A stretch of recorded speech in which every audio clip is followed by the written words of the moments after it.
দীর্ঘ ৪৭ বছর পর ত্রয়োদশ জাতীয় সংসদ নির্বাচনে গাজীপুর ৩ আসনে বিজয়ী হয়েছেন বিএনপির কেন্দ্রীয় সহ স্বাস্থ্য বিষয়ক সম্পাদক অধ্যাপক ডক্টর এস.এম. রফিকুল ইসলাম বাচ্চু। তিনি ধানের শীষ প্রতীকে ভোট পেয়েছেন ১,৬১,২৫৮ ভোট। তার নিকটতম প্রতিদ্বন্দ্বী ১১ দলীয় জোটের প্রার্থী বাংলাদেশ খেলাফত মজলিসের মোহাম্মদ এহসানুল হক রিকশা প্রতীক পেয়েছেন ৯৯,৩৫৪ ভোট। এছাড়া স্বতন্ত্র প্রার্থী মোহাম্মদ ইজাদুর রহমান চৌধুরী ঘোড়া প্রতীক নিয়ে পেয়েছেন ২১,৮৪৩ ভোট। এই আসনে ১৮০টি কেন্দ্রে মোট ভোটার ৫,২৭,৩৬০ জন। এর মধ্যে পুরুষ ভোটার ছিলেন ২,৬০,১৯১ জন এবং নারী ভোটার ২,৬৭,১৬২ জন। ভিম লিকুইড এখন মাত্র ৫০ টাকা, তেল চর্বি পরিষ্কার করে এক ধোয়াতেই।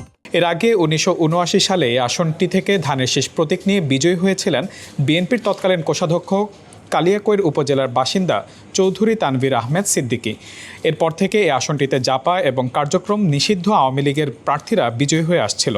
দীর্ঘ ৪৭ বছর পর ধানের শীষ এবং স্বাধীনতার পর প্রথমবারের মতো শ্রীপুরের বাসিন্দা হয়ে ধানের শীষের প্রার্থী হিসেবে বিজয়ী হয়ে রেকর্ড গড়লেন ডক্টর এস.এম. রফিকুল ইসলাম বাচ্চু।